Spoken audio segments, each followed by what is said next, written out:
আবারও চলে আসলাম আপনাদের মাঝে নতুন আরেকটা ব্লগ নিয়ে। আজকে ব্লগে কী আছে অবশ্যই সাথে থাকবেন, কেউ চলে যাবেন না, কারণ আমি আজকে নতুন একটা ব্লগ নিয়ে আসলাম। এই দই কিন্তু আমি আগেও বানাইছি, কিন্তু আপনাদের মাঝে হয়তো তুলা দই হয় নাই, তুলি নেই, কারণ গেছে বছর বানাইছিলাম সেটা তুলে ধরছিলাম, কিন্তু প্রথম রোজাতে করছিলাম হয় তেমন হয়নি, বা তারপর আমার শরীরটা ভালো ছিল না, তাই আমি আর তুলে ধরিনি। তো আজকের ভিডিওটা আমি তুলে ধরলাম আপনাদের মাঝে। তো অবশ্যই কেউ চলে যাবেন না, স্কিপ করবেন না। যদি অবশ্যই সবাই পারফেক্টভাবে দই বানাইতে চান তাহলে আমার ভিডিওটা ফলো করবেন। তো আসসালামু আলাইকুম আপনারা সবাই কেমন আছেন? আলহামদুলিল্লাহ ভালো আছি, আশা করি আপনারা অনেক ভালো আছেন। এই যে দেখুন দইটা আমার আম্মা কিন্তু ভোরবেলা খাইছে, আর আমি কিন্তু ভিডিওটা সকালবেলা করছি। দেখুন কতটা পারফেক্ট হয়েছে, একটু পানি নাই, কোনো কিছু নাই, শুধু খালি ফাটাটা দিয়েছে যে দইটা আমার আম্মা ভাঙছে, তো তার জন্য। তো যাই হোক, কথা বলতে বলতে চলে আসলাম। দুধটা কিন্তু আমি আগে থেকে জাল করে নিয়েছি। হাফ কেজি দুধ, 3 চামচ গুঁড়ো দুধ দিয়ে দিলাম, দিয়ে আর আমি 2 চামচ চিনি এর মাঝে দিয়ে দিব, আর 2 চামচ চিনি ক্যারামেল বানাবো।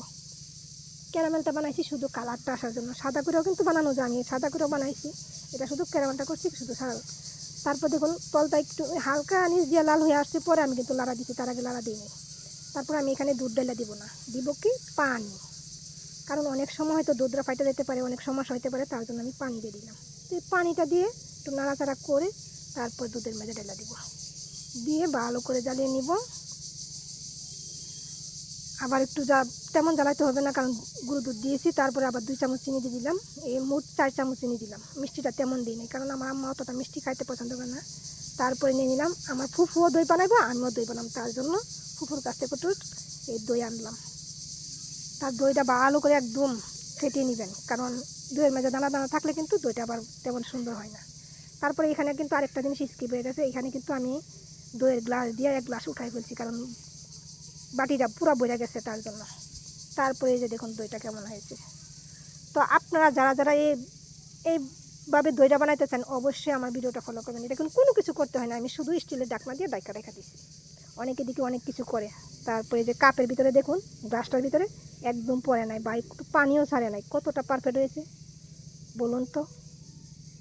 আমি কিন্তু আমারও অন্য সময় দই নষ্ট হয়েছিল, কিন্তু এতটা ভালো হয় নাই। তো আজকে আমার দইটা অনেকটা ভালো হয়েছে।